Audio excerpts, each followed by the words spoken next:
to mess with some of the settings and shit. But Yeah, you enough can of the actually technical probably even talk. turn it down just a touch, a little bit then- more actually. There, I can back it up then. How does it sound to you, James? I don't want to be the only one. Does Sean sound loud to you? I think we lost your mic again. Hello. Oh, this fucking thing, dude. It sounds fine. We had it, and then it just. Hello. Yeah. Hello. Yeah. Whoa. Hello. Hello. Yeah. Hello. Yeah. Okay. Uh-huh. I just wanted to keep talking to see if it was going to cut out again. No, it was like it would touch it, and all of a sudden it would just get like nice and crispy, and then the minute you like let go of it, it went really quiet. But we're good now. Well, now that we got all these kinks ironed out, should we fire off on a podcast? Whenever, dude. Yeah, I'm good to go. Let's let it rip. It's the Shedtime podcast in 3, 2, 1. Let's go.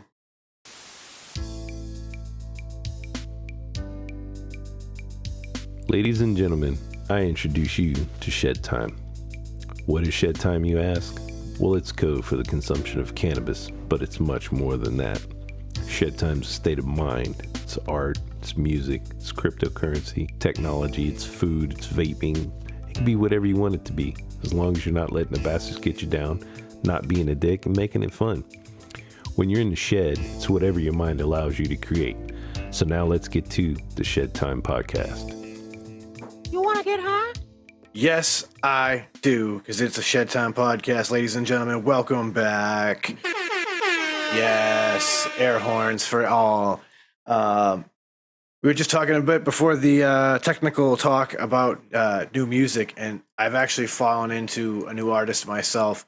There's this rapper, ScarLip, and yo, I haven't heard gutter New York gangster rap like this in a long time, and whoa, is it refreshing. Definitely highly recommend this. It's also interesting because I don't like to lead the listener, but when you hear this, I don't think you're prepared to know that this is a female artist coming this hard on a track. But it's gangsta. She actually did a track with Snoop a little while back, like a year ago, called "This Is Cali," and out of control. Yeah, I think I might have heard that at some point. Yeah, unreal, dude. She's a fucking animal. And I found that because of YouTube Shorts, of all places. You actually could stumble across quite a few new artists by scrolling, believe it or not. Oh, 100%. That's how I found Coast Contra, actually. Mm-hmm.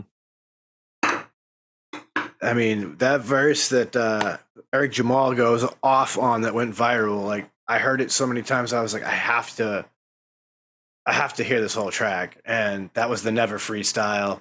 And dude, after that, I was like, I'm sold on Coast Contra. These boys are fire. Yeah, I just found like a lot of just like not super mainstream, just like kind of like up and coming artists that had just all of a sudden just started posting their shit, and then all of a sudden, like one guy that's like he's like popping up everywhere. I haven't really dove into like his music, but like he's all over the place. I think his name's like Connor Price or something like that.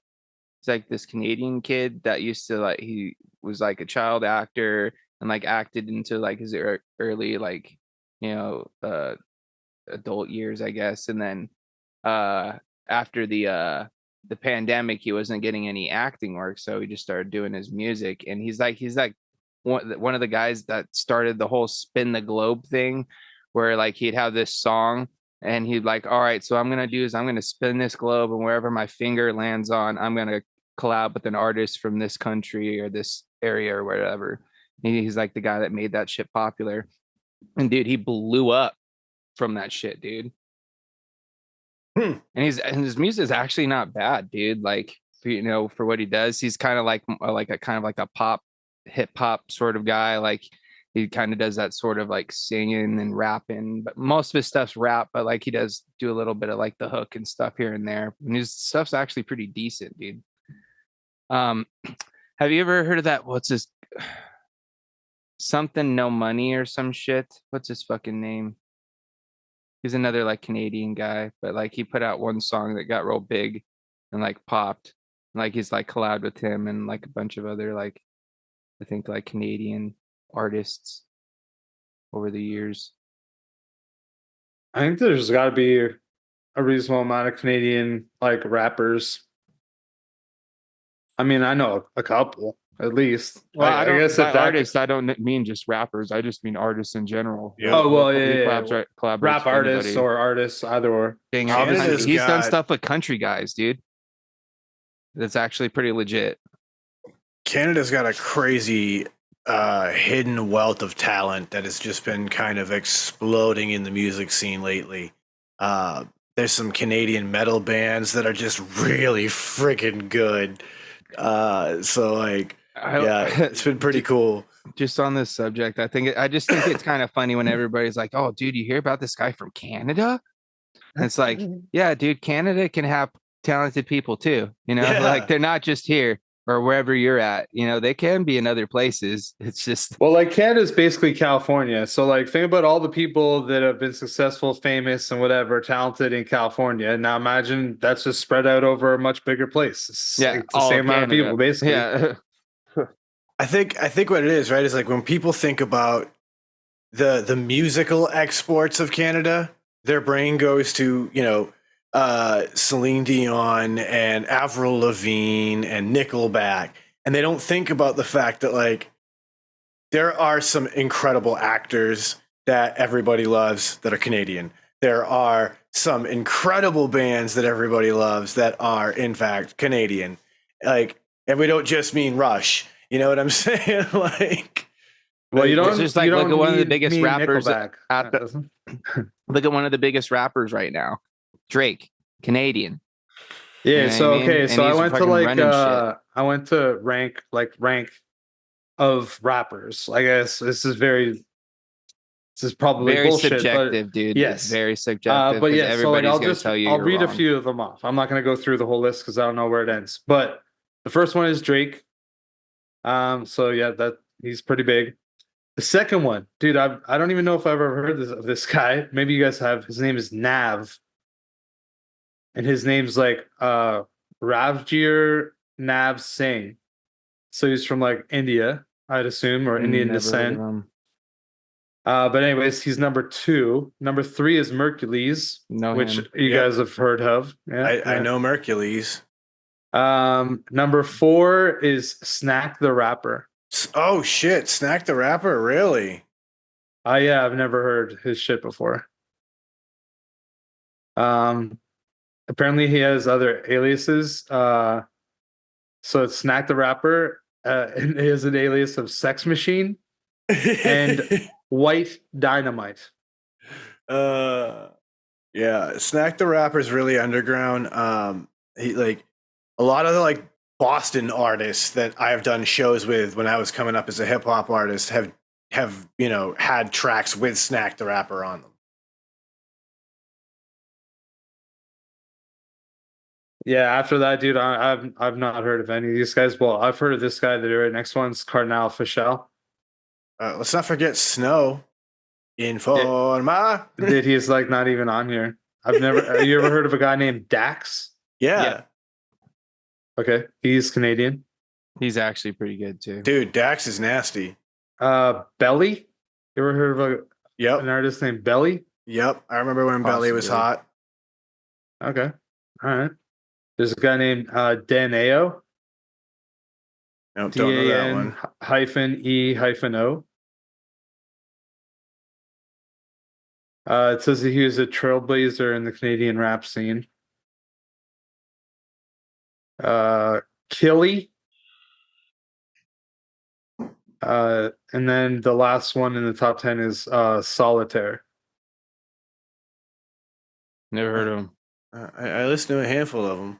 Probably popular in Canada. For It sure, says maybe not as big. he emerged in the late 90s, early 2000s also. Oh, yeah. So like Yeah, we're talking about a long ass time ago. it may have been popular in Canada, but not here in the States, at least. You You ever know heard who of a else? rapper named Checkmate? Nope. I've heard the name Checkmate, but I can't I wouldn't be able to put a song to the name. He came out like around the same time Eminem came out. Maybe. When did like Eminem's like first big album come out? Was that like 99? Yeah, it was probably like Late 99. 90s. Okay, yeah. So this dude's came out in 2000. So yeah, around the same time. Huh. The Slim Shady LP. Googling this real quick because we gotta know these facts real quick. And yes, February 23rd, 1999, the Slim Shady LP was released. Oh yeah, dude, fucking Classified's number 19. I know who he is. Yeah, I'm assuming you're right though, James. There's probably like some people that I know and like they got play up here just because there's like Yeah. a law that you have to play like a certain level of Canadian content on your Yeah, station. here, dude. Here's the thing: if you're not like mainstream, you're not getting radio play really. If Yeah, you're you not have to like from- hit it. Yeah. Yeah. So like, it may, even though it may be popular in like whatever country or state you're in, it may not hit over here until way later, Yeah, or I mean it. until And you it gain even. some I'm sure it global even popularity. happens everywhere the way it does in the U.S. Where like you might get regional artists. Someone might pop real hard in say the Northeast U.S. and maybe get a tiny bit of airplay in like the cities in Canada, but nobody on the West Coast or in the South even knows who they are. So like that's the crazy feel part like- about music.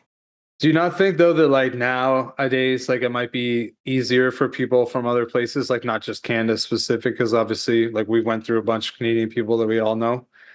But like, do you think that it'll just get to that point when there'll be like more people from all over the world that are just like not able to get that traditional way of getting exposure, like playing all these shows and fucking places and stuff, but they might be like doing everything on like a YouTube channel or something. It's like, have you guys ever heard of Tom McDonald doing a concert, like a show? Yeah, dude. Yeah. Did he do that like before he got big on YouTube or no? Probably. Yeah. Okay. If you're pursuing music, you have done a show at some point, even if you're not big, dude. You've tried to book some sort of a show or performance. That's the only way you get any fan base. Yeah, but like that's why I'm saying, because like, I think that like, so someone like Tom McDonald, right? Like he has like millions of subscribers on YouTube, and like when his videos drop, like he gets like crazy fucking views just like in the first like 12 hours, right? Because like he's really got a lot of fame from YouTube.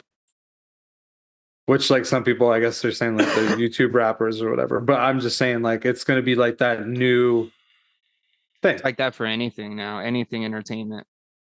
I guess it might be even like that for almost anything, period, because you have access like all over the world. There are stories of bands who, they've never played a show, but all of a sudden they get an album to just blow, and now they're like actually on a tour. It's like, yo, can you guys actually play and sing this live? like Did you guys even record this together? yeah, like there are stories of these things happening. I think an interesting example is Silverchair, being as young as they were, had never really played any real concerts. They just played together, recorded some demos, and it really got traction really fast out of nowhere. And that band got really huge in the 90s really fast, and unfortunately messed those kids' lives up because they were not ready for what fame they're did. also, yeah, they're so young though. I think that Yeah. like Daniel Johns was like 15 when that album was like recorded. Dude, he for real. 100%. Like the lead, for anybody that doesn't know, he was the lead singer of Silverchair. But I remember I went and I saw them. I probably saw them play in like 1997. Like Probably. frog stomp years there. Yeah, I think it was early. It might have been like right when their second album came out. And dude, fucking oh nah. Honestly, I'm so rusty on all the stuff, like their names and stuff, but whatever. There's one of their songs that like was one that you'd want to hear if you were at their show. Like it was a big single, and he had to like sit down so he could play the solo, and like the solo is really not that crazy, but he had to sit down to play it because I would assume he just didn't have the confidence to play it standing up. So like you're like at this show and all of a sudden like they bring out a stool halfway through the song and the dude just like perches up on a little bit and plays the fucking solo. I'm like, why didn't they just get somebody else to play the solo? Like you don't always have to be a 3-piece band. Like you can have somebody play backup guitar for you. Like It's funny though, right? Because like I think about how simple of a band Silverchair was, and yet how big of a smash they made for that little period in time in that 90s era. dude, That, like, honestly though, Sean, I think that like that was the time that like those kinds of bands were like there was lots of 3-pieces like coming out in that time frame. I swear, yeah. because like those big bands like Nirvana, right? They're 3-piece band. There's I'm sure other examples, but I've definitely seen enough like punk bands where there's only 3 people. I mean, I think 3-piece punk band is a quintessential. 3 and 4 pieces are it's all you need. If you can play your guitar well enough to sing or at least yell somewhat coherently into a microphone, then you can be a 3-piece punk band. You're all set. Dude, actually, my friends played in a punk band, and there's 5 of them, but one of them was a trumpet player. So there's like a guitar, bass guitar, drummer, another. Was there only 4 of them? Whoa, chill. There's only 4 of them. My bad. There was a guitar player, bass player, drummer, and trumpet player. But the man, boys, I'm looking high. Like those 3 rips right off the gate. That was aggressive. Yeah, my one buddy, Dalrello, he actually played drums and sang like half the songs. Which was actually kind of dope. Like when they play shows, people will be like, yo, is the drummer fucking singing? It's like, dude, I always thought that was sick when you go see a show or see someone perform live and the singer is actually the drummer. Because it's just like, how do they keep their vocals so clear while they're doing all that on the set? You know what I mean? Yeah. Dude, their breath control has got to be fucking top notch, and their fucking cardio. Because you got to think about it, bro. Trying to fucking sing and move like that, bro, where all your limbs are doing different things as well as trying to remember words, bro. That's a fucking lot to do, bro, my dude. Like I had a hard enough time trying to learn to play the guitar and sing. Like I don't think there's any way I could play the drums and sing. Well, maybe I could, because it's just keeping the bass rhythm, like, you know what I mean? Just like I don't know, dude. It's just like a whole nother fucking thing, dude. And you start adding, arms and legs and, you know what I mean? And then trying to remember words and fucking hold out fucking notes, as well as trying to fucking keep your breath while you're fucking just going ham on a set, dude. That's intense. Yeah. Big ups to any drummer that can take lead vocal while playing. I can't even handle playing a drum kit. I can just do like assorted hand percussion. So like, and I definitely don't think I could do assorted hand percussion while singing. I think my days of playing guitar while singing are over now. I don't think I got it in me anymore. Been too long out of practice. I tried it recently, dude, and it took me a minute. But it wasn't so much the playing and the singing, it was just remembering how the song went, like the actual guitar part. You know what I mean? For me, I feel like it's that the singing and playing is kind of muscle memory. I've got that part down. It's just remembering the actual chords and notes and which strings I'm supposed to be hitting. You know what I mean? Like that part's lost to me. See, I got certain songs from my life that like I can play them still to this day, and it's the weirdest thing because some of them are songs that just like none of it all makes sense like together, but they just fit different parts of my guitar life. Like I can pick up a guitar anytime, throw it in drop D, and immediately play My Own Summer by Deftones every time. Or I can be in standard tuning and I can play Bro Hymn by Pennywise real fast, which is kind of disingenuous for me to say considering it's the same guitar line repeated over and over and over again. To all my friends, past, present, beyond. Life's the most precious thing you can't lose. I haven't heard that song in so long, dude. Like it's a lot of fun to play, I won't lie. But Dude, that's like a lot of fun. Like even though I was never really a huge Pennywise fan, I definitely had a few drunken nights playing that by a campfire for sure, and everybody getting wound up. because Dude, well, when it first came out, bro, it didn't matter. Everybody was listening to it, whether you liked Pennywise or not, because it was just the new hot song that was on the radio.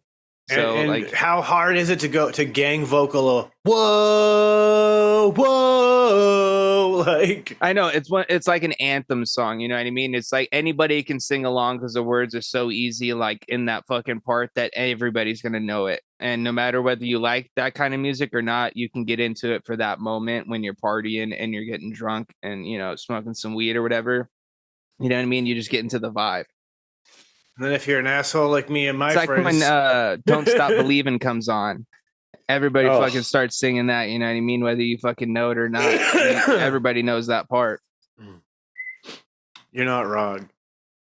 Like me and my asshole friends would put on Bro Hymn and then immediately follow with Woe to the Woes from NoFX.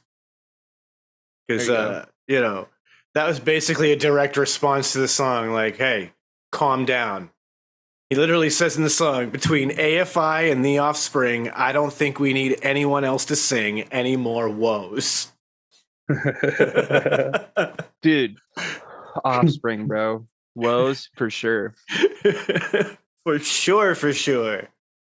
Oh, But my I'll tell you God. what, dude, I had a pretty big Offspring phase in my adolescence for sure, dude.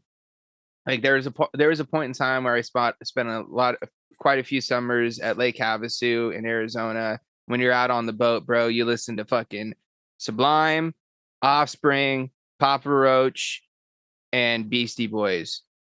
Just because that's what my fucking homie's dad would play. And that's all we would listen to. And I was about that life. You know what I mean? I mean, That's I when would I learned all think- about Paul Revere, dude. And a brass monkey, as well as, how to do it the wrong way. And, what I got, you know what I'm saying? And then, you throw in a little bit of some Offspring in there, maybe, a little Papa Roach with the early Papa Roach, though. I'm not talking scarred Papa Roach. I'm talking pre-scarred Papa Roach. yeah, that Infest era. Yeah. Like the good Papa Roach, like the album where there was actually like the dead fucking. Yeah, like, that roach was Infest. Yep. Yeah. I saw them on that tour when I was a kid. And That's when I liked them. And then they did like that whole Scarred album or whatever. And I was like, what'd you guys do, man? You guys are cool. Well, you guys weren't like necessarily cool, but you guys are all right before this. the weird thing is like, I appreciate that as musicians, you want to continue to progress a band and your sound and everything. Like, I do appreciate that. But I've always felt like there's a certain line that you have to stay within before you begin to truly alienate your fans. And I mean, I'm the first to admit that I'm a bit of a hipster when it comes to these kind of things, but it's like, I like it. I like it when a band is consistent but progressive. Like, you can continue to evolve your sound, but stay consistently true to it. I can't stand AC/DC as an example because it's boring. It all sounds the same. If you listen to one album, you've heard it all. I feel the same way about Rage Against the Machine. Like, if you listen to one Rage Against the Machine album, you've pretty much heard their entire catalog. It's pretty boring to me. You know? Dude, that's gonna get a lot of hate out there. But at the end of the day, I agree, but that's gonna get a lot of hate. I appreciate the consistency, but that's the consistency I don't like, when it's just boring because it all sounds the same at the end. For me, the consistency I appreciate is something like Iron Maiden. If you listen to an Iron Maiden album from the 80s, the 90s, the 2000s, or, you know, the latest thing they've produced, it all sounds like Iron Maiden. But you don't listen to a song from today and be like, dude, this sounds like the album that they just put out a couple of years ago. And that's the shit I appreciate.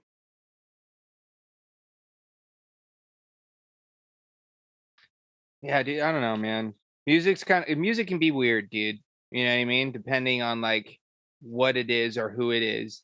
Because there's times where, you know, there have been artists that I listened to that have switched up. And sometimes I've enjoyed the switch up.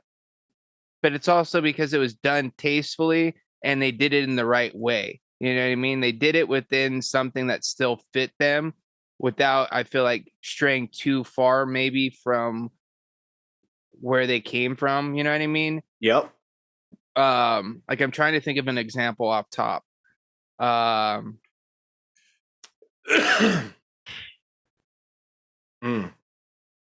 feel like at least for me, an example that I can give in that is like 9 Inch Nails. They have just, whenever Trent Reznor wants to do something, he just commits to it. Even Tool. They can fucking make whatever the hell they want, and it's going to be Tool. You know what? Honestly, you know, like, this is kind of more toward down like the hip hop R&B route, but Anderson .Paak, that guy can do pretty much anything, bro. And I believe it. You know what I mean? Yeah, he shows He you. literally can do everything. He can play the drums and sing, as well as fucking rap his face off, as well as do some slick old school Motown R&B shit, and then also do some real like modern day sex you up type shit. And then he can fucking take it back and do like some fucking pop rock shit if he wanted to. Like, the dude can hit all the different lanes and make it believable and authentic to him. You know what I mean? But he's also, I think it's also because he's got such a, like, what's the word? Like his tone, bro. Like, there's no one that sounds like him. You know what I mean? Like, he's got a very specific voice and sound, just like the way he talks, and like even when he sings, like when you hear it, it's like, oh, that's Anderson. You know what I mean? Kind of like it, Smokey, for instance. You know what I mean? If you hear if you're listening to a song and Smokey starts singing, you instantly know it's Smokey Robinson, because they have a very kind of similar sort of kind of like grit and like haziness almost to like their vocal. You know what I mean? Got that smoky blues soul kind of vibe going on. I know what you mean. And actually, when it comes to artists like that, I always think about my wife and I got into this singer, Cass Haley. I think it was America's Got Talent that he might have actually got his big break on. Either way, that's not how we found him. He was a support act for a concert we went to. We were like, who is this dude? We started listening to him. And dude, he blends like reggae with like blues and soul. So he's got that very bluesy kind of singing style with like a little bit of a reggae and blues musical vibe. And it's really cool, man. Like, he does some covers of some stuff where you're like, I didn't know you could make it sound that way. It's pretty impressive, but he's got that voice where you go, oh, that's Cass Haley. Like, you can't tell me otherwise. Second you hear his voice. and it's dope. Matter of fact, I might have to put that in my headphones here and get a listen to some Cass Haley because I said this guy's voice is crazy. I gotta say that this DJ has been letting Oh. me down the last few tracks. Speaking of new music and shit like that, this isn't necessarily new, but it's like a guy that's normally does a specific lane and then did like a live impromptu cover concert situation that he put up on his YouTube channel. Shout outs T-Pain. Dude, recently, like he posted this, I think it was like from the rooftop or some shit. I'm not sure exactly what the title of the video was, but like he sang a bunch of covers, dude. And he did stuff from he did, of course, his War Pigs cover that he did. Yeah. He's saying that, but then he also did Tennessee Whiskey by Chris Stapleton, which is a country song. But of course, you know, he R&B'd it up and did his normal thing with it or whatever. But like, dude, fucking legit, dude. And like everybody thinks that he can't fucking sing without auto-tune. Like they think he's trash. Dude, I'm telling you, all you gotta do is watch his Tiny Desk concert or whatever, or like the unplugged one that he did, and then watch this shit. The dude can fucking sing, bro. And then Oh, you go and watch 100%. some of his studio streams that he does, where he's like sitting there making songs like live while he's chatting with his Twitch fucking subscribers or whatever. Dude, the guy's a fucking genius, bro. Like he's crazy with the shit that he comes up with. Yeah, I've argued this for a long time that there's an interview I remember watching with T-Pain where he doesn't get love as he should. Yeah, he shows like he does this beautiful piece where he's literally playing a piano and singing this most beautiful movement. And he goes on to explain that the auto-tune is a money thing. That's what's selling. So he uses it because that's what makes him the money to make the pop songs that the people want to hear. Well, it's because that's what everybody wants from him now. That's it. Like, that's all. Did you know he wasn't even a singer to start? He was actually just a rapper from Tallahassee. And then somehow he ended up just deciding to fuck with auto-tune and start singing shit. And then bada bing, bada boom, there you go. T-Pain arrives. And then like a year or two into his thing, he's literally featured on about every fucking song that charts. It was like you didn't have a hit unless T-Pain was on it at a point in time. You guys remember that? Mm-hmm. Mm-hmm. It's also because he's a phenomenal producer. Oh, 100%. Like, he's a fantastic musician. The man knows how to make music. Oh, also, number one Twitch stream intro out of anybody. He literally has a full song that I don't know if he freestyled it or not, but like, dude, if you haven't seen it, look it up. Do yourself a favor and just watch it. Because the dude gets off, bro. And I believe it's a beat he produced as well.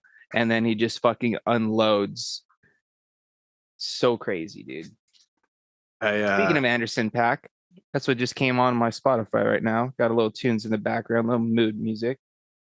I know that you're a big fan of Tennessee Whiskey. Have you ever heard it done as a reggae cover? No, I have not. All About right. to send me the link.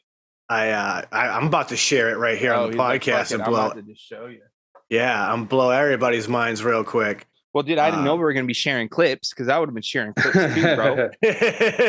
Dog, this is the podcast. We can get away with whatever the fuck we want. This is our show.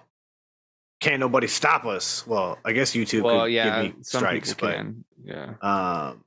What I'm gonna do is, I guess I'm gonna release a version that the patrons can see, but other people can't. Maybe we'll figure that part out. I'll just pause this real quick. If I get demonetized for it, it is what it is. But yeah, this is an incredible reggae cover. I dig the vibe already, dude. Okay. All right, Kaz. This is actually that dude, Cass Haley, I was talking about.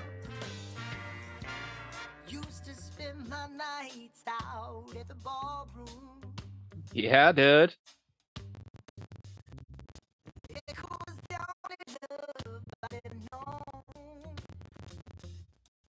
So you're killing it.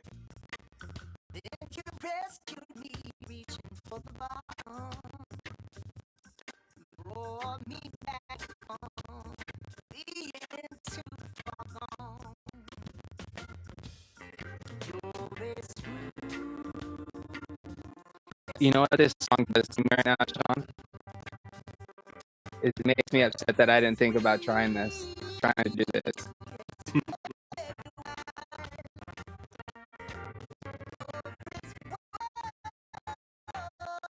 Yeah. Because this, I could do, like a reggae vocal on this, like would be so much easier for me. Than, like, you can take a little more freedom with it. You know what I mean?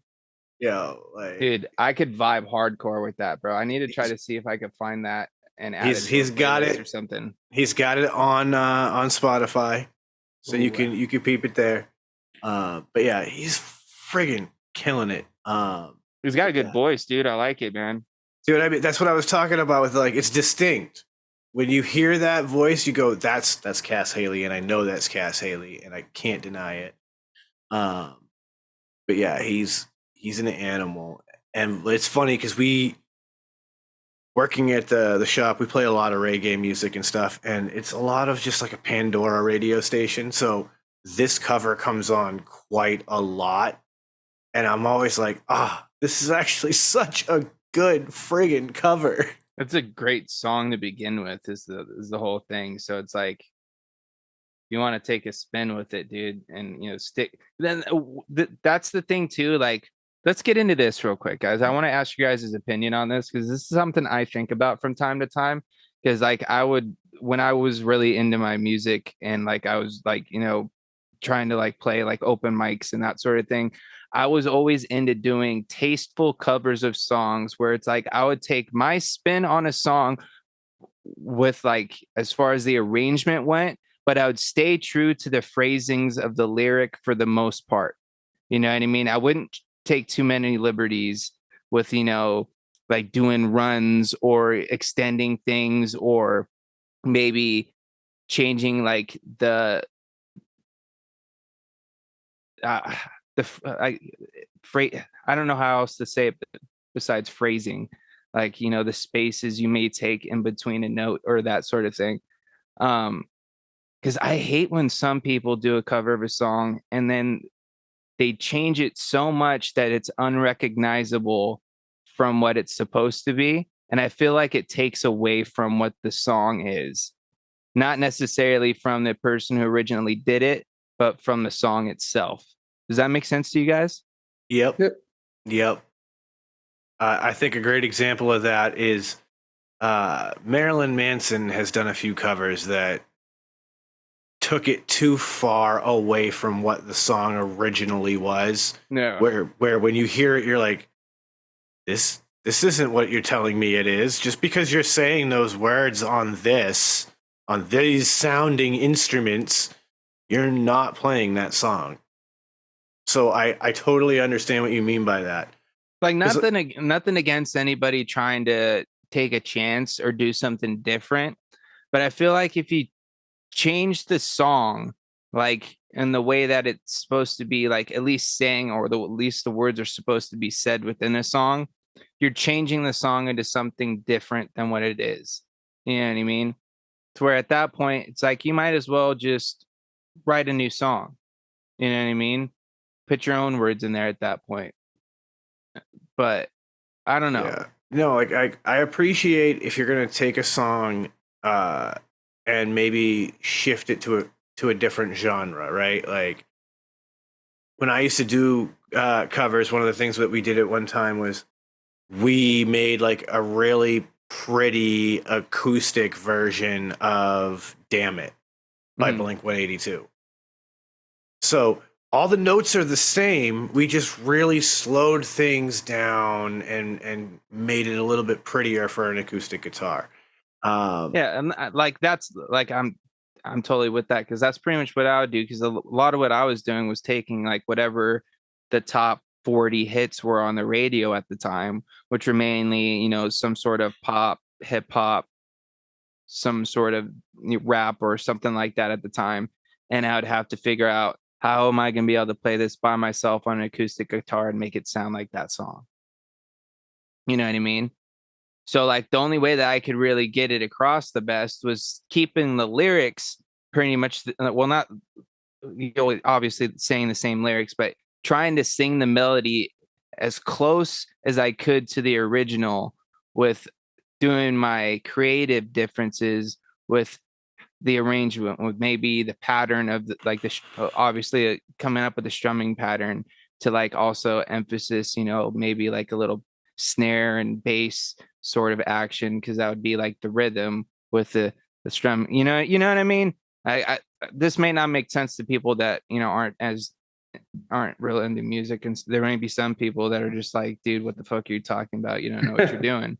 But hey, man, this is just how I would do it. Okay, I'm not any classically trained musician in any way, shape, or form. Self-taught 100%, and I'm not that great to begin with. But hey, gotta do with what you got. But that's the thing, right? Is that like that it is a major technique in acoustic guitar that people are going to create a percussive element, and there are certain ways that you are going to get that percussive element in order to keep that rhythm going when you're playing. And when that's the goal you're shooting for, that's exactly what you do. And sometimes it means that you have to the word is interpolate. Yes, you have to interpolate Yeah, you have to imaginate it real hard, as my buddy you have Ashton to would say. interpolate the song a certain way. I'm also a really big fan though of like how do I explain this? Again, taking something out of a genre. So like Newfound Glory doing the movie theme songs and making them pop punk.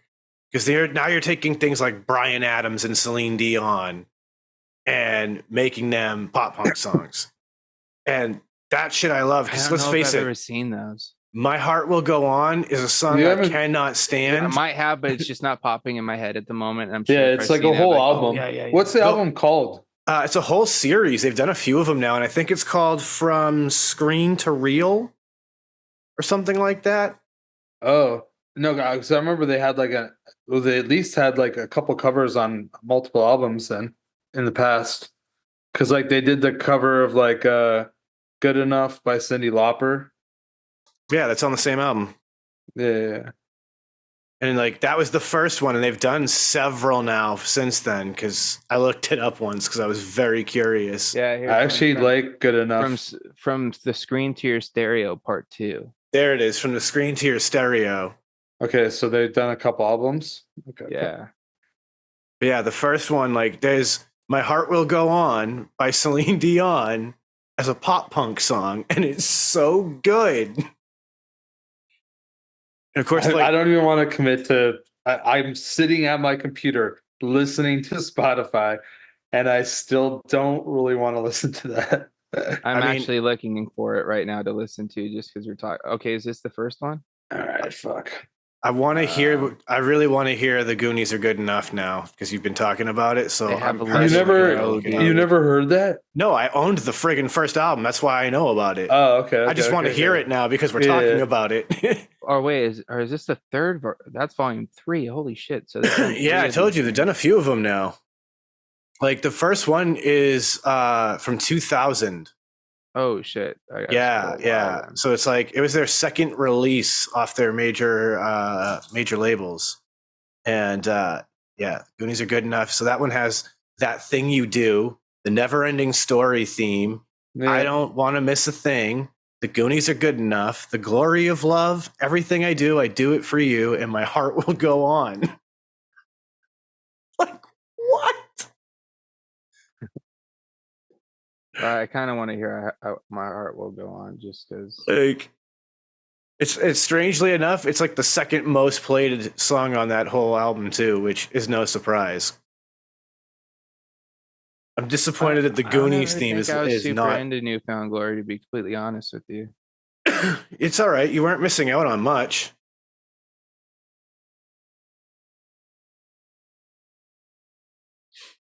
They were just that like sugary pop punk.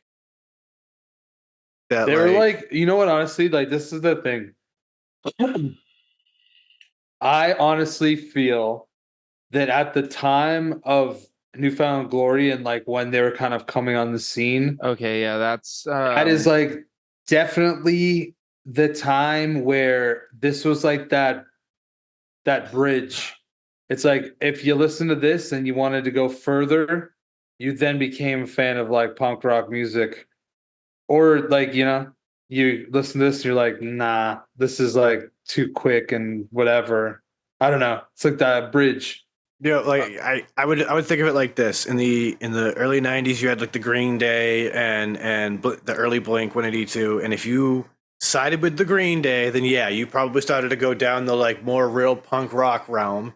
And if you sided with the Blink 182, this is where you probably wound up, is with Newfound Glory and Simple Plan and things dude, like here's that. the thing, bro. I couldn't listen to any more than 44 seconds because the dude's voice, bro. That's probably why I wasn't really into Right? Newfound Glory. Not only that, but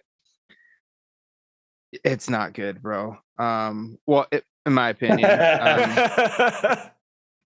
It's good at what it is, but what it is ain't great, boys. For sure. It's not good.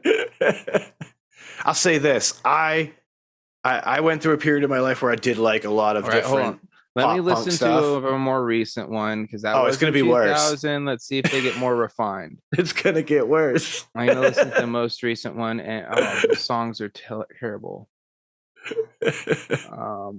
Sure, this one It's only downhill from here. Yeah, James really hates Newfound Glory.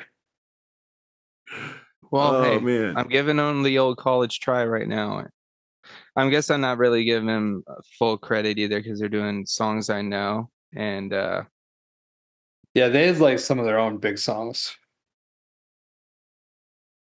They were cool for like the era that like all of that was hot, right? Like Probably when like Good 2000 to Charlotte, 2010. Like they were yeah, probably like pretty hot. when in you that, had Good that decade. Charlotte and Simple Plan and like those that the Avril Lavigne's first album was coming out around then, so she was still doing that little skater punk sound. Like when all of that was happening, like they were huge. And then suddenly all that just kind of was like, all right, we're I not will say interested. this: voice isn't as annoying as it gets older, so It isn't as or isn't as bad. It's not as whiny. You know what I mean? I know what you mean. That and their production's way better. Way better, dude. They helped clean them up. Whoa, a whole lot. Yeah. A few years of success and money will help you afford a better studio and engineer for sure. Yeah, backgrounds really helped them out. Anywho, Yeah, it's been quite the musical discussion this evening, it's been a while, dude. We haven't talked music in a minute. for sure. I know I want to jump back in hip hop for a second and say, have you heard this dude Locksmith yet?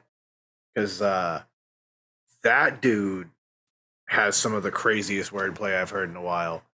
Don't know if I have, but dude, I've stumbled across this one guy. I just find him entertaining as shit, just because like he's very animated. He's Proof Gampo. Oh, some that shit? dude. Have you heard? Yes. Any of his stuff, Sean? I've seen these clips of him. I'm not sure what to make of it. I need to like actually commit to listening to a whole song. Because he's actually talking some shit. He's Like- just his delivery is so fucking weird. I know, that's kind of why I like it, because it's entertaining as shit. Because you never know where he's gonna go. Like it's like you never let him know what your next move's gonna be. That's that guy. Because you never quite know where he's gonna end up going in the next line. As far as his flow goes, his antics, his octave. yeah, like Is he gonna sing the next verse, or is he gonna? he's so bizarre. His wordplay is phenomenal. His rhyming is sick. But it is It's a lot. It is that like I'm over here, I'm up, I'm down. Like, what is going on? I guess on one hand though, like it forces you to pay the fuck attention to what he's saying. Oh, for sure. Because like he is literally he's an ADHD rapper. Like Yeah. It is almost kind of word vomit, but it makes sense if you actually listen to it. it reminds me of oh god, what was his name?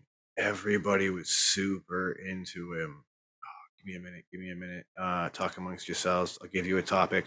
Papa Roach, any of the fathers no roaches, discuss. Yeah. Oh, what's up dude, with I that? hated Where does Papa that come Roach, from? bro.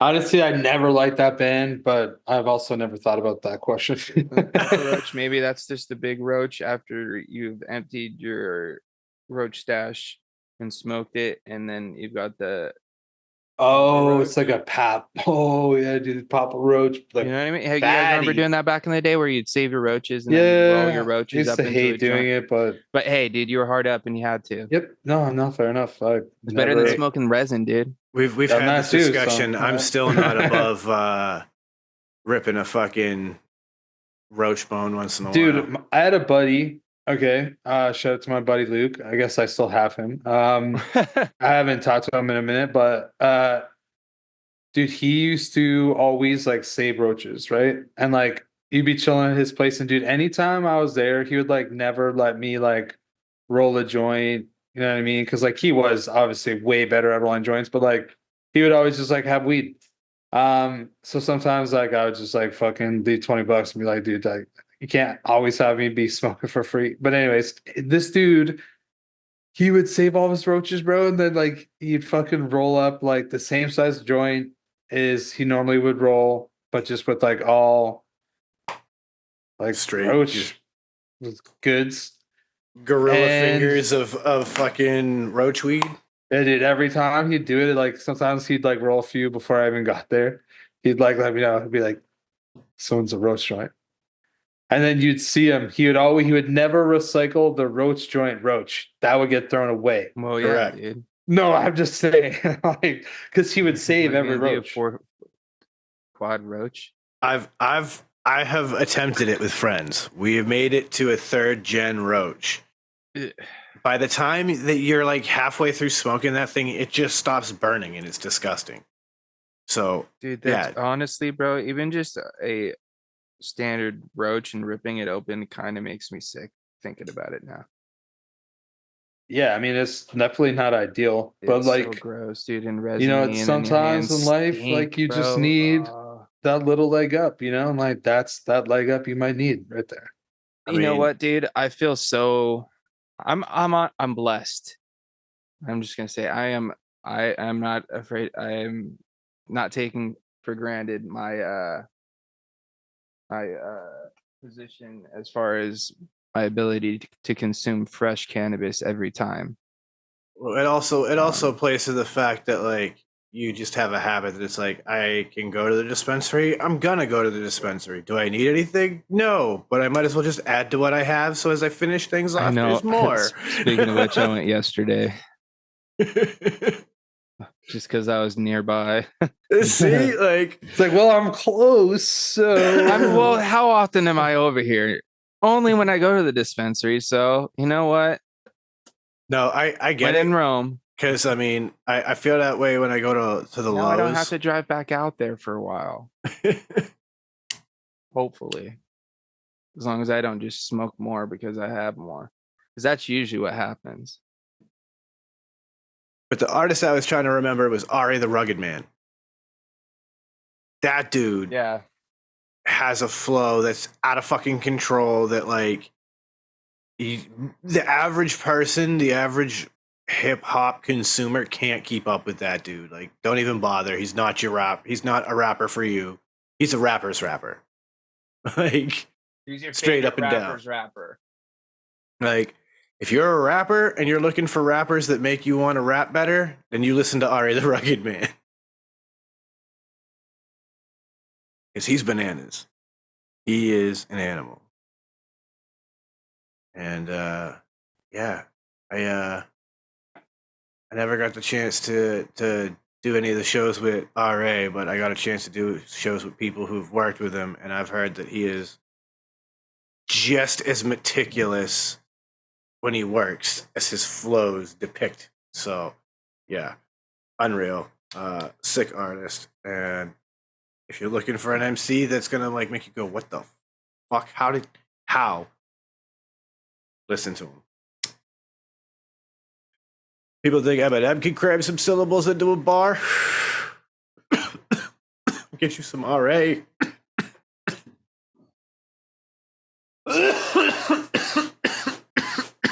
Oh man, Maybe a little H2O for that cough there, bud. that was a good one.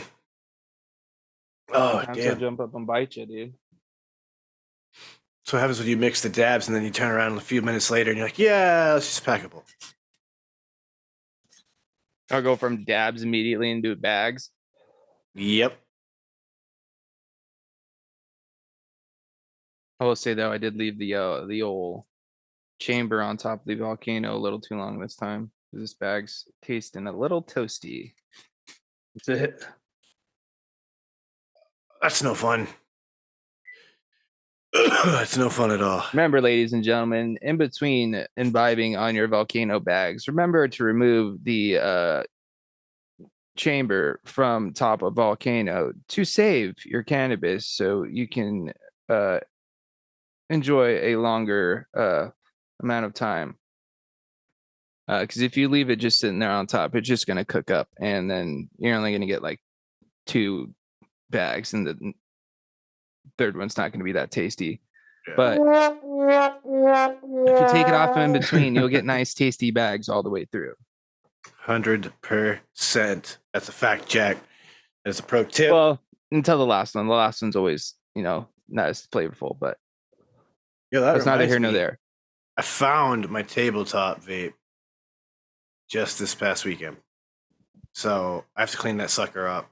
That's exciting because I get to break that out. I've had Whip that it thing out. packed up for like almost a year and a half. That's crazy. Yo, that's crazy. I've been in this spot that long already. Yeah.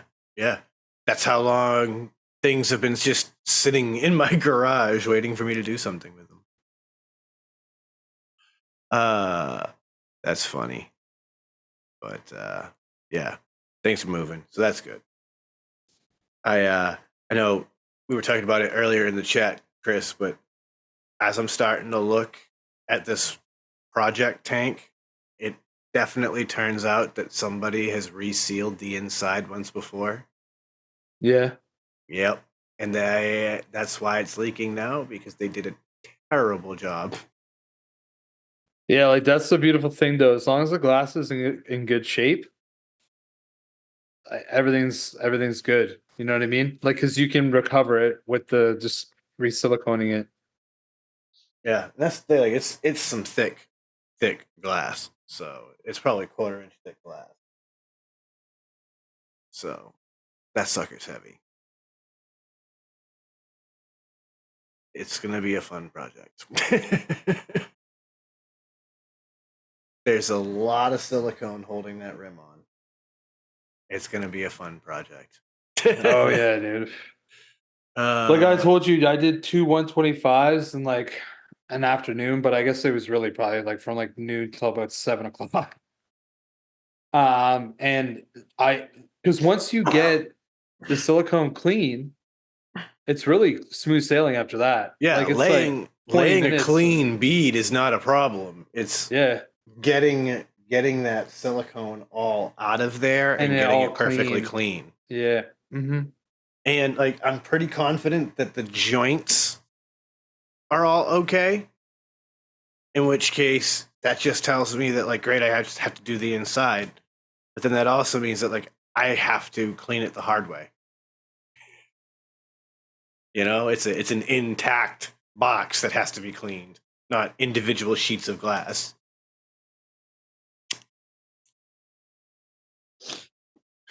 It's going to be a fun project. I might have to get a couple razor blades for this one. Yo, have you guys ever heard of a band name called Gob? Like Gob? I can't say that I have. Nah? Okay. They're like a Canadian punk rock band from like the West Coast. They did have some like pretty big radio hits, but they might have been Canadian radio hits. Yeah, they had like a song called Soda. It was like a pretty big song. They had like a pretty like a video that got lots of play like on Much Music, which was like the Canadian version of MTV, I suppose. But the one of their songs just came on the DJ threw it on. I just went ahead and threw them on myself just to give it a quick listen and see what you're talking about. Oh, dude, if you listen to Soda, I think you might recognize it. I feel like it's been in like maybe a movie or something. Like it was a pretty big song. It's not even in their top 5 most played songs. Yeah, because they got more commercial after that. It's like the nice way of me saying like they They sold out. sold out.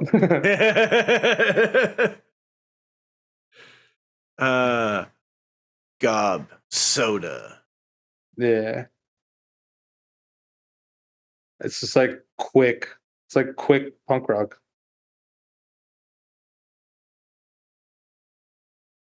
Oh wow, that is a totally different song compared to what their like most played song is. Yes. That whole album would be more. Yeah, clearly. They've got song titles like Asshole TV and Fuck Them. Yeah. It ain't that it's not too much of that lovey dovey shit at that point. That ain't getting played on the radio. But yeah, like I Hear You Calling probably was one of their top 5. It got a lot of airtime up here. But yeah, it's like I don't even know why. I think I just asked it because it played on Spotify. Yeah, I can't say I've ever heard the band or this song. Really? Okay. I'm disappointed because it's definitely the punk I would have been listening to in my teenage years when I was extra angsty and was in that stage of my life. So I wish we had this. That would have been nice. So Dude, that's just the way things are. I guess. yeah, It's like we were talking about before, right? Like some people might be like popular in like the Northeast of the United States, but not get any airtime in California. 100%. I I think guess that it's the same perfectly exemplifies that subject. Because yeah, like I would assume that band has a lot of plays, not like a lot, but like a decent amount. I think one of the interesting things with Spotify for me is that like you get to see what certain bands have for like monthly listeners. And that shit always blows my mind when you think of certain artists and you're like, oh yeah, I would, they were pretty big. And you look and it's just like, they got 100,000 monthly listeners. And you're like, that's it? I would have thought more. Or the flip of that, when you hear a band, you're like, there's no way this band still has that many listeners. And they've got the 100,000 listeners. And you're like, wait, there's that many people still listening to you? I thought you were irrelevant. It trips There you go. me out. Yeah, Gob has 208,000 monthly listeners. So like, they're not nothing, but they're definitely not huge. And like, they were big in the late 90s, mid to late 90s through the 2000s, I'd say. That's probably like one of their biggest songs. I actually like the song by them. It's called Oh Ellen. It's a good song. Just listen to that song. I found it interesting when I was watching like this little documentary thing about different music subgenres, and they were talking about the black metal subgenre. And somebody made an interesting point where it was like, if you look at all of the biggest names in that category, none of them even come close to 1 million monthly listeners. They all, at best, sit in like the 500,000 range. And I went, no way. And I went and I looked at some of those bands like Cradle of Filth, Dimmu Borgir, Amon Amarth. And yeah, 100%, all of them, the biggest names in that field, in that like black metal type category, none of them even have 1 million monthly listeners. When you can, by contrast, compare that to other extreme metal bands who do get 1 million plus monthly listeners worldwide. So it's a trip that like certain bands, certain styles, what have you, can just kind of be just that little bit more of a niche to somebody that Okay, they so can cut a number like this that. might prove your point. I'm not sure, but now I'm listening to Millencolin. That's what came on next. Okay, how many monthly listeners do you feel Millencolin has? 300,000. Okay, all right. Well, you're really off, but it's still not crazy high. It's 757,000. But Wow. no joke, dude. I would have thought it'd be more than that. See, I go that number because I, outside of you, don't know anybody who even really knows that band. Fair. And like I do my know a lot scene of people, who but are that's into like- punk.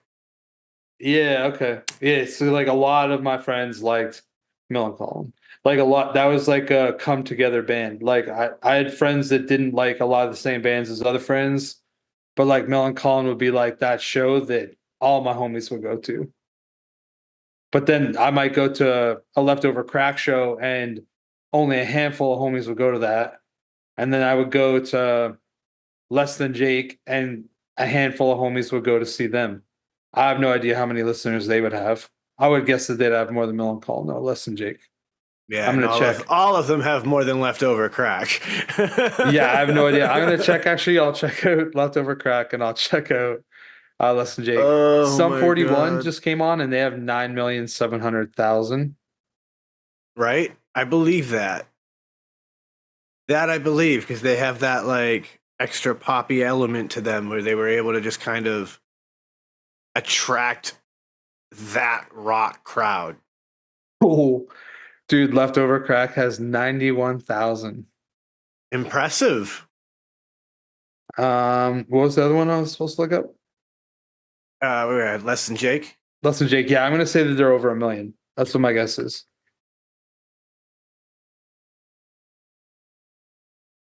No, damn, 616,000. See, and now we're talking about all of this, right? In the vein of something like Leftover Crack, Toxic Narcotic has 2,078 monthly listeners. We'll put it this. Okay, so this is putting it into perspective for me right now.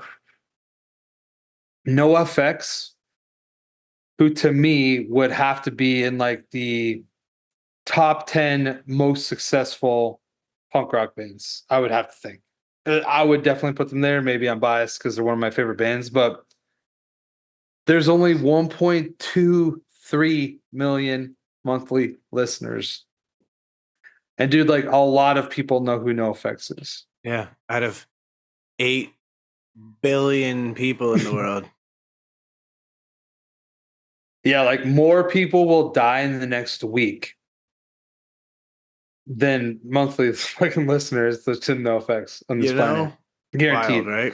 I heard a stat today. I wish I could fucking remember it. They're talking about like, excuse me, every minute, how many people are being born and dying on the earth every day. And they said the stat, and I fucking wish I could remember it.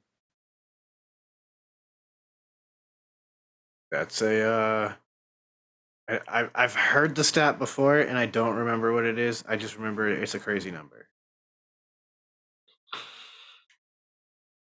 Yeah, it's a crazy number.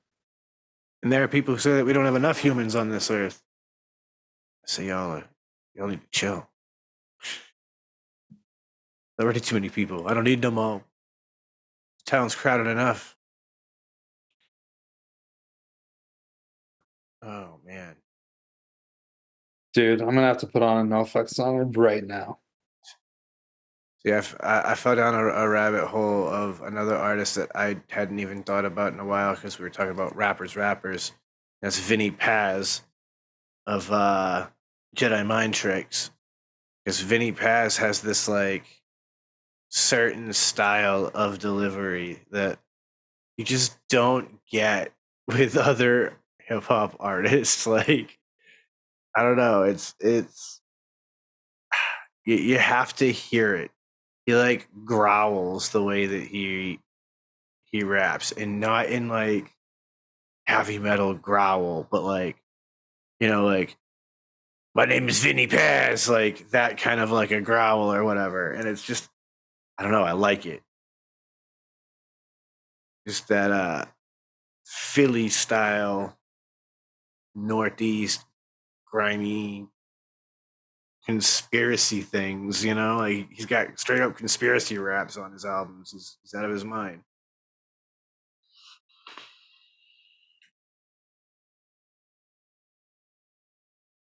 Uh-oh. Battery's Sorry. getting low. I'm slightly distracted because there's fireworks going on, and I'm just checking my camera to see if my dogs are all right. They freak out when fireworks are going off and trying to make sure they're not trying to dig out or nothing. I'm gonna have to go out there and check on them in a minute. I gotta admit, my neighborhood was quiet for the whole New Year's celebrations and stuff Dude, with they went fireworks. fucking nuts out here, dude. For like, I don't know, an hour straight, it felt like. Jeez. And it wasn't just like one or two like small ones. It was like full on firework shows, dude. We had a few houses around here that do them year round, any night of the week. It doesn't even matter. Like, yeah, it's Thursday. Let's let off some fucking explosives. Ugh. Yeah. It's one of those moments where I'm like, I'm becoming an old curmudgeon of a man. And I'm like, you damn kids and your fireworks. Yeah.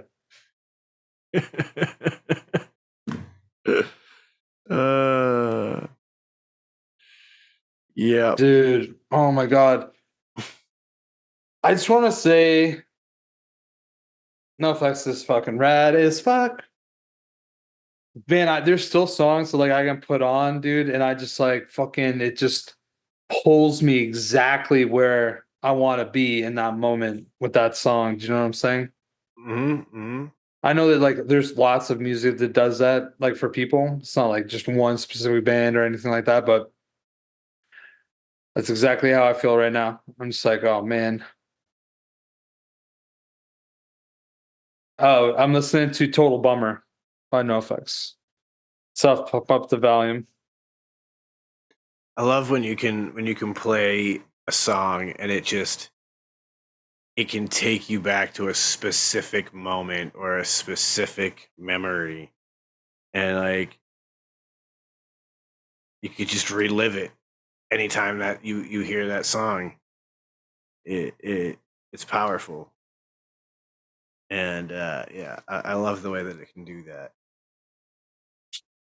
Even to this day, like there are certain songs I can put on, and like if I just sit back, I can go back to a concert and just relive the whole show. Oh yeah, man. I can still remember the feeling being at a NoFX show and was out like smoking a joint. Like literally like they finished their set and I like rushed outside to go quickly smoke a joint. And then I was like halfway, maybe not even halfway through, and I heard like sound. And all of a sudden I heard like the fucking first like few notes of the decline. And I just fucking threw the joint on my friend and just fucking ran right into the fucking pit. Was just fucking going bananas, dude. I'm pretty sure like that night, because dude, that was only like 7 or 8 years ago. And I remember like that night being like, I think your heart's still okay. Like I think your heart's all right. Cause like, dude, I fucking was like just liquored up. I was so fucked up. I've been like in the pit the whole night. Go outside and I'm just like chiefing on this joint and just fucking run right back into the fucking pit. Oh, for 18 minutes of a song. I was just like, oh, this is fucking heaven, bro. This is fucking heaven. It just so crazy too, because like in that whole time, everything was like flashing by so fast. And like I remember thinking like my best friend Mike, I was like literally in the moment, I was like thinking about him and how he would have fucking killed someone to be there. Do you know what I mean? But then I was like, oh, maybe he's watching. Like not really, but like who knows, I guess. So it was just like that. It was, I don't know. There's a lot to it, I guess. But oh man, that was like one of those times where you like just really fucking feel alive. And a good way. It became a core memory after that, huh? Yeah, dude, like that's like the like ingrained part. It's just like getting etched into the fucking stone that's also known as my brain. Yep. I remember going home on a train from a concert one night and like everybody like half passed out like on the train and just kind of like looking around and like having that moment where it's like, today we lived. Yeah. That's exactly how it was on the way back from the amusement park when we went to the Still Valley meetup. Everybody was passed out on the party bus. Dude, actually, I was kind of a little bit upset that I didn't get to go, but at the same time, like, I think I just really wanted to go on the party bus. I don't know how much I would have cared about it the wasn't all rides. that great, dude. It wasn't. All right, then I guess I made the right decision. Being It's responsible. literally we didn't do anything besides sit there and ride the bus, dude. Like there was nothing super cool going on. Dude, I remember like when I was younger, like especially in like high school and shit. Dude, I remember fucking playing like euchre on the bus. Like you'd be like going on a bus drive for like an hour and a half to like some place out in the fucking boonies. And we'd just be like playing euchre on the bus. I remember playing euchre on the bus like when we would go on band trips. So we'd be driving like, 8-10 hours on a bus, just like ripping euchre, like crushing butts when the bus would stop for a bathroom break. Quickly hack a butt, jump back on. Sometimes we'd fucking do some shrooms because we'd always be like traveling during the night.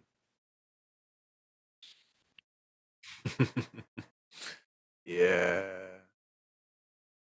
That's the thing about bad kid schools. We didn't get those opportunities.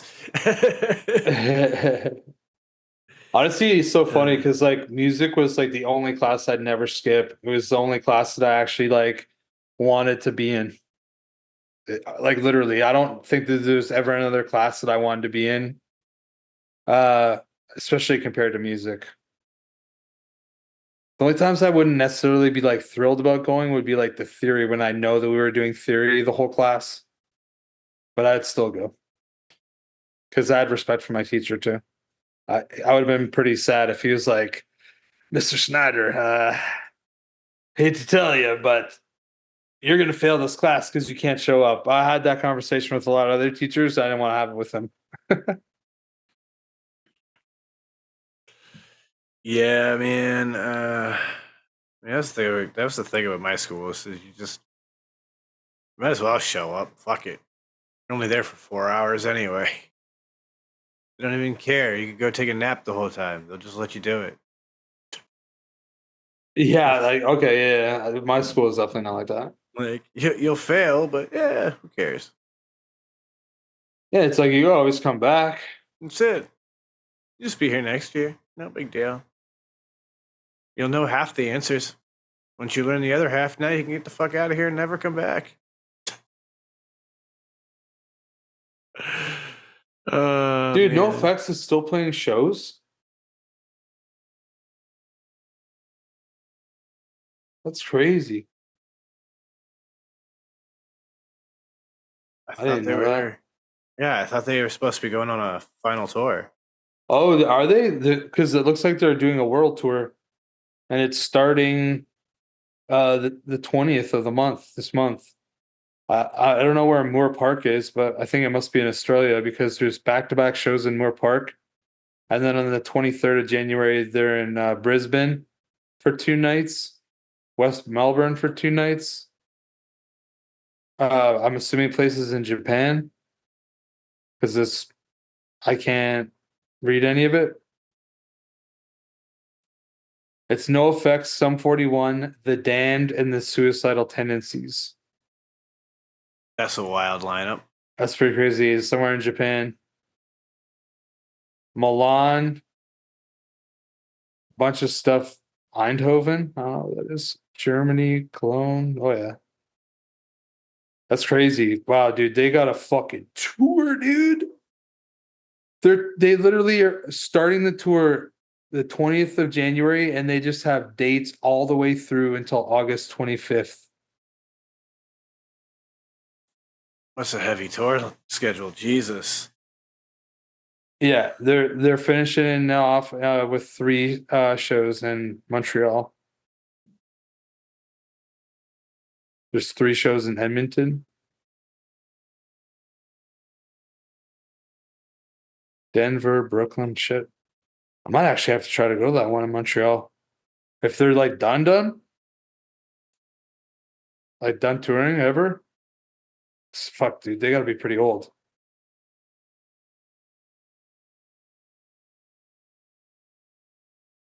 Dude, I'm old, I guess. Fuck.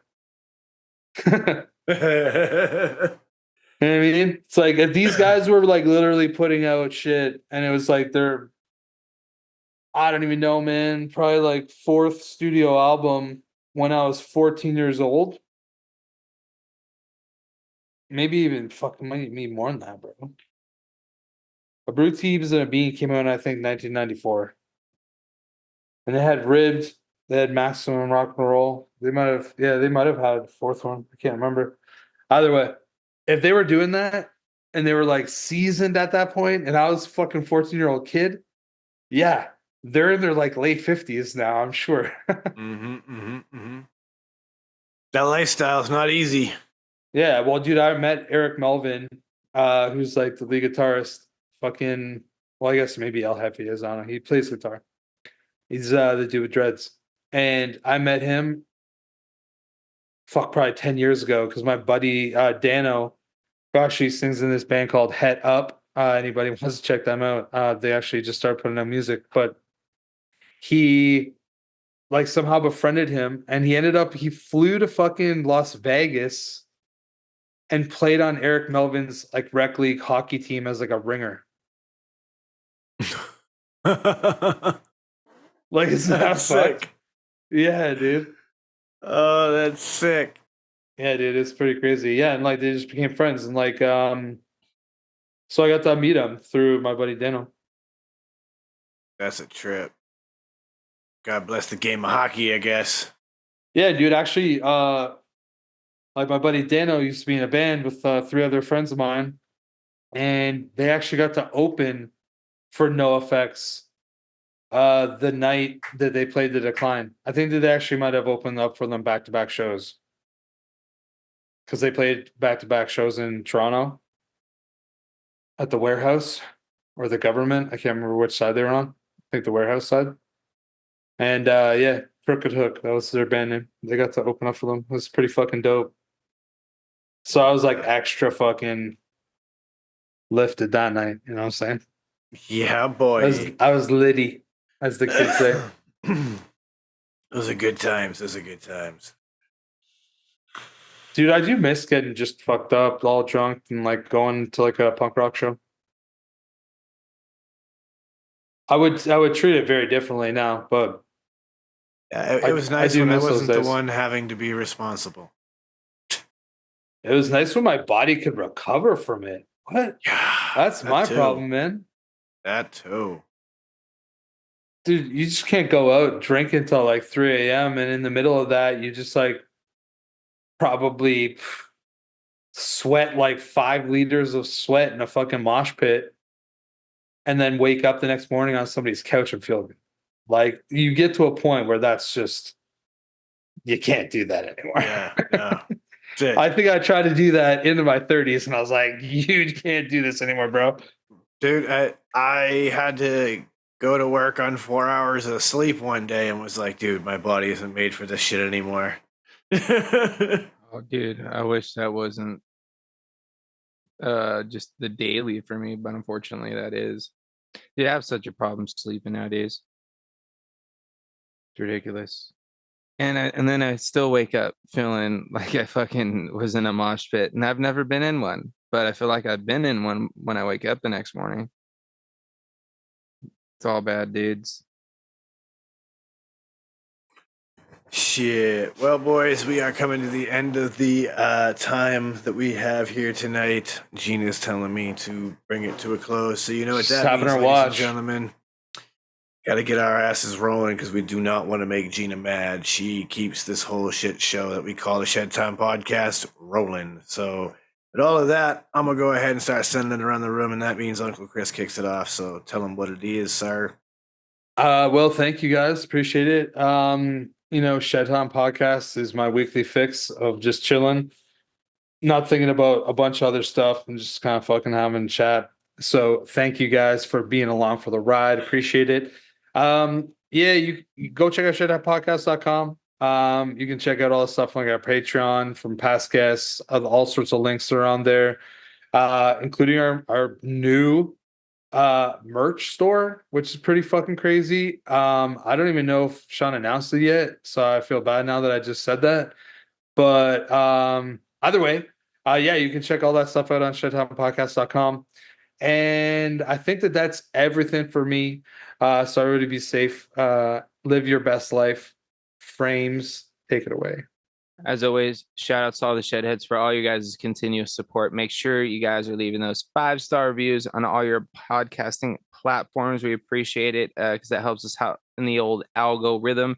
Of course, check us out on Friday over on my YouTube channel for the Green Room if you want to get a little double dose. Pretty similar situation going on over there, but a little bit more vape oriented. We got a cool community that we hang out with over there in the live stream. So if you want to get in and get involved, come on over. It's fun. And it's just our way to spread some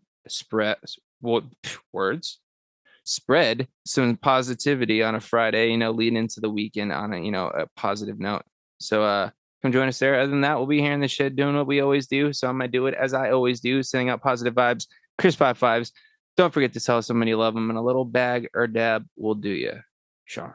That's a fact, Jack. Ladies and gentlemen, one last time, thank you so much for tuning in and joining us. It's been an absolute pleasure, and we really do appreciate every last one of you out there in the Shedhead community.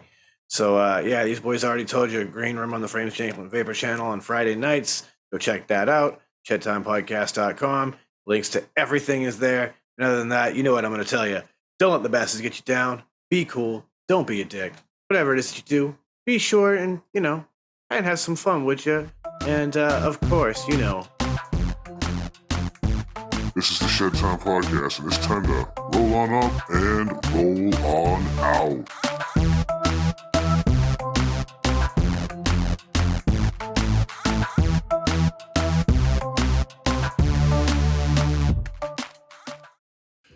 Dynavap, Dynavap, Dynavap. Looking to cut the cord on your dry herb vape? Dynavap. Trying to get the best taste from your herb? Dynavap. Ready to take your sesh to the next level? Then meet Dynavap, the best way to vape your flower or concentrate. Concentrates? That's right, your flower or hash can be vaped using Dynavap. Check out Dynavap.com to learn more. That's Dynavap.com. Lose the ash? Dynavap. What's going on, Shedheads? It's your boy Frames Janklin. Are you looking to step up your match game or have a raw copper, brass, or stainless mod or RDA that you're absolutely tired of polishing? Then you need to go and hit up my man Ashton of Palmer's Powders. He does some absolutely amazing powder coating work. He offers many different colors and finishes at an absolutely killer price. This man is taking powder coating to a whole new level, and he can make your setup an absolute masterpiece. You can go follow him over on Instagram at Palmer's Powders, and you can go check out pricing on his website, palmerspowders.com. That's palmerspowders.com. And as always, let's just vape on, Shedheads. I want you to think of your favorite rebuildable right now. Yeah, okay, so you have a layer cake in your hand, and now you're about... Oh, sorry, yeah, that's not everyone's favorite. That's just mine. So think of your favorite rebuildable atomizer. Think about how good of a vape it produces for you. Now, take that and amplify it. And the way that you amplify that is you put in some Breezestone coils. Breezestone coils are handcrafted in Adelaide, Australia. They're made from some of the finest quality wire that you can get. I believe it's wire Buddha. You take those coils, you take them out of that phenomenal packaging that clearly shows how much care that Adam puts on the quality of his coils and the insurance that you get them in good shape. You put them in that favorite RDA, and guess what? You have coils that now sing better than Celine Dion. Go check out Breezestone coils. You can find them on localvape.com and also steelvalleyvapors.com. Suck, dude.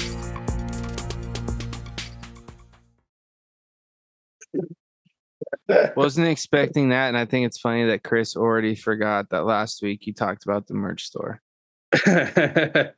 Yeah, I don't remember, dude. I remember we talked about it in the green room, but that was about it. And I was like, No, I'm pretty sure it was here and not the green room, but hey, either way, it works. Oh, you mean, was that yesterday?